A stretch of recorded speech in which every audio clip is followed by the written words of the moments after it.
We are now approaching 1 week since the war in Iran started, and a situation that is escalating fast. Over the past few days, the US and Israel have launched massive strikes across Iran, hitting now hundreds of military targets. Entire facilities have been destroyed, military bases have been hit, and hundreds of people have reportedly been killed. Iran has responded with missile attacks and drone strikes across the region, targeting US bases and allies within inside of the Middle East. They have also gone after Turkey and Syria, which is now involving Europe.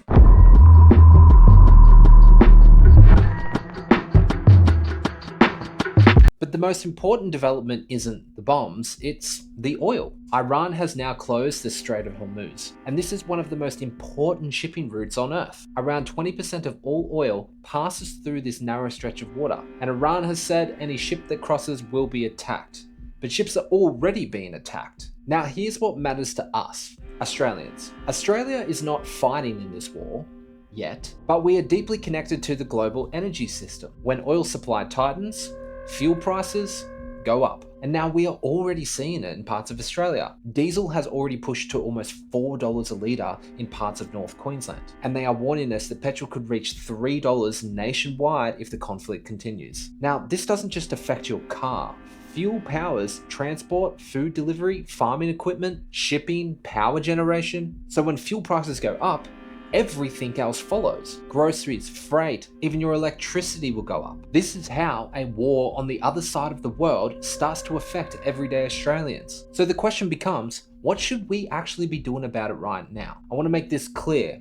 We are not panic buying, and we do not live in fear. We just align ourselves with smart preparation while systems aren't working properly. So in this video, I'm going to break down the practical steps that every Australian should be taking right now. So if things do start to escalate, you're not left scrambling. Now, if you want to have more frequent updates of what's happening around the world, but also the skills I'm learning, the gear that I'm buying, and the preps that I'm doing, you can subscribe to my weekly newsletter with the link in the description. Preparation 1, get your vehicle kit in order. The first thing that you should make sure that you have right now is a proper vehicle kit. I've already made a full video, which I'll link in the description, of what I keep in my car, but this is why it matters right now. If oil supply tightens globally, the fuel shortages won't just show up overnight. Just yesterday, they reported that we only have 32 days worth of fuel on hand here in Australia. The answer to the question is 34 days in relation to diesel, 32 days in relation to jet fuel, and 36 days in relation to petrol. And included in that is the tankers that are already on their way that are in our national waters. So what a shortage of fuel can look like, well, first of all, price rises, but then rationing. You'll see long queues at the petrol station, but you'll also see people pushing their fuel tanks probably a bit longer than they should. And once that happens, something else follows. Cars start running out of fuel on the road. Then your roads start to clog and people start abandoning vehicles. And then suddenly, getting home becomes a lot harder than expected. Now, imagine you're driving home from work. Traffic stops moving and your fuel light is on. Your phone battery is low and you've got 10 to 20 kilometers until you're home. Do you have what you need to get home safely? Because in a simple vehicle kit, you can turn a stressful situation into a manageable one. So here are some things that I recommend keeping in your car. First of all is water, or at very least, some type of water filtration system. Even a couple of bottles can make a huge difference, especially in the Australian heat. Dehydration will affect you fast when you're stressed, or even if you have to walk 10 to 20 kilometers. But water also runs out.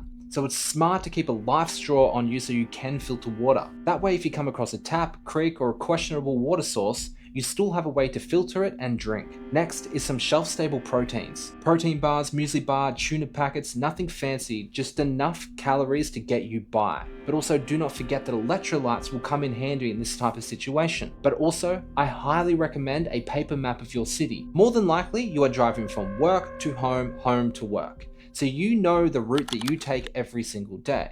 But let's now say that cars have blocked that route and you have to take an alternative route.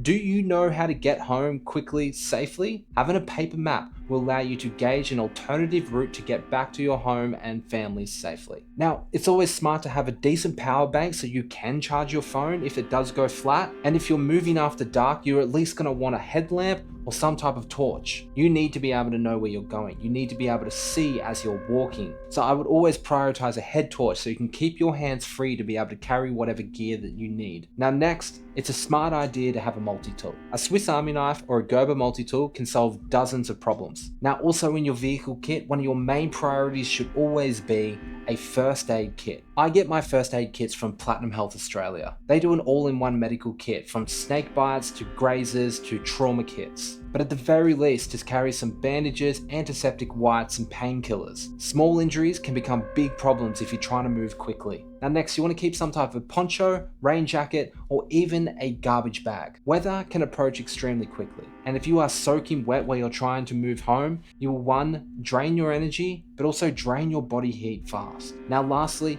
make sure you have a comfortable pair of walking shoes. If you are wearing some type of work shoe, or the ladies in some heels, you are not going to get very far if you have to walk 10 to 20 kilometers in them. Now, a vehicle kit is not about extreme survival. It's about not being caught and unprepared. If your vehicle stops being an option, having the ability to be mobile is safety. The next thing that people should be quietly building is a small pantry buffer. Again, I want to emphasize this. We are not panic buying. I do not want to see you in the toilet paper aisle grabbing 200 rolls of shit tickets. Don't go blowing your life savings on clearing out the supermarket shelves. What you should be doing is, when you do a normal weekly shop, start adding a few extra items in as a buffer, because small additions over a time create a significant buffer. Now, why does food matter during global instability? Well, because supermarkets rely on consistent freight deliveries. Coles and Woolworths only hold a few days worth of stock on hand. We saw this during the pandemic: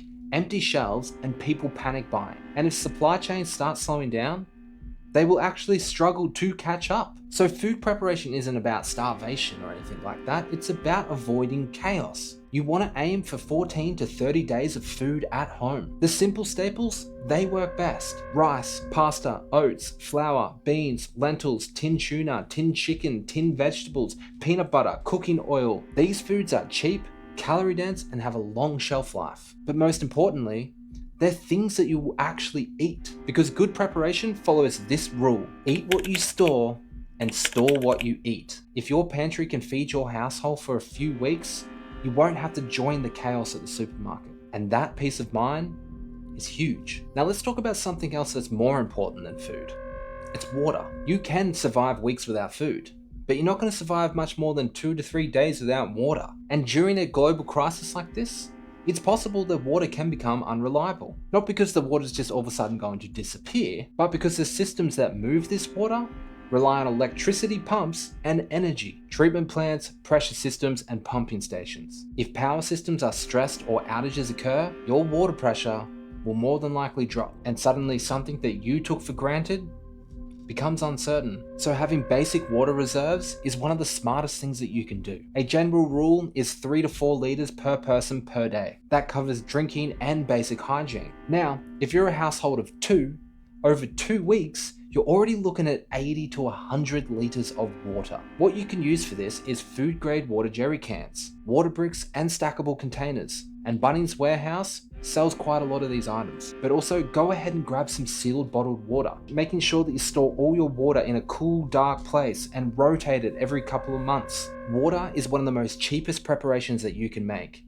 but it's also one of the most valuable. Now, another system that people overlook in instability is power. When energy systems start getting stressed, power outages start happening. Not always is it a nationwide blackout. Sometimes it's just short interruptions or local grid failures. But even short blackouts can cause big problems. Your phone dies, the lights go out, the internet drops, and mobile networks start to slow down. And something that you rely on every single day becomes unreliable. And when people lose access to information, that's where rumors start to spread. And when that happens, people start guessing, and guessing, that leads to panic. So the goal here isn't to power your whole house. The goal is just to keep communication alive. Start simple, a large power bank so you can charge your phone and get constant updates of what is happening in your area. But when storing them, make sure that they are charged. Rotate them every week or so to keep them charged. Now we're also going to need some lighting, because when the lights go out, behavior starts to change. In the dark, you get more stressed, accidents increase, crime increases, and people just feel less safe moving around. So you want a reliable lighting source. a head torch is your best option, so you can keep your hands free, but a handheld torch is always a great backup. Now let's talk about a little bit of solar backup. A small folding solar panel can recharge your phone and power banks even when the grid is down. We're not trying to run your fridge off this, we just want to keep your phone and communication alive. Even a small 20 to 30 watt one gives you independence from the grid, because in unstable situations, information becomes your biggest asset. Your phone gives you maps, emergency updates, weather updates, news, contact with family. When your phone dies, you lose all of that. Now, one thing that you should never forget is medical supplies. Most people assume that the pharmacies will always be open. The hospitals will always have space for you. But pharmacies rely on the same supply chains as everything else. Trucks deliver their stock, so if freight slows down, if fuel becomes expensive, or people start panic buying, pharmacy shelves can empty pretty quick. We already saw this during COVID. Painkillers, cold and flu tablets, basic medications disappeared. And during unstable periods, something else happens. Hospitals get busy. Ambulances take longer. So small problems that would normally be easy to deal with become harder to manage. That's why having a basic medication buffer at home is incredibly useful. You don't need anything extreme, just the essentials. Things like Panadol, ibuprofen, bandages, antiseptic, electrolytes, cold and flu medication, basic wound care. These are the things that solve most of the everyday problems. Now, medical preparation isn't about pretending to be a doctor. It's about buying time and preventing small issues before they become big ones. Because when systems get stressed, the ones who have the basics on hand are the ones who stay comfortable and calm. Now, we are only almost 1 week into this war. The missiles have been flying, shipping routes are under threat, and the oil market is prepped to rise. But the reality of it is, nobody knows exactly how this ends. Maybe tensions cool down, maybe diplomacy steps in, or maybe this drags on longer than anybody expected. But history shows us something important. Global disruptions, they don't just hit all at once. They start with the pressure on the system. The fuel gets tighter, the freights get slower, shelves get thinner, and prices start climbing. And then suddenly, normal life just feels way less stable. That's why I'm making these videos, so you can be a smart person and start preparing before the systems get stressed. Not when the shelves are empty, not when there is a line down the road from the petrol station, but now, why everything is still working. Because preparation done right now is simple. A little extra food in the pantry, some extra water storage, power backup for your phone and lights, and some medical goods, and a range of all of those things in a vehicle kit. None of this is extreme. It's just quiet resilience. Because right now, the world is uncertain. If you enjoyed this video, I urge you to subscribe, because I post practical preparedness content like this every single week. Stay calm, stay informed, and stay prepared. And I'll see you in the next video.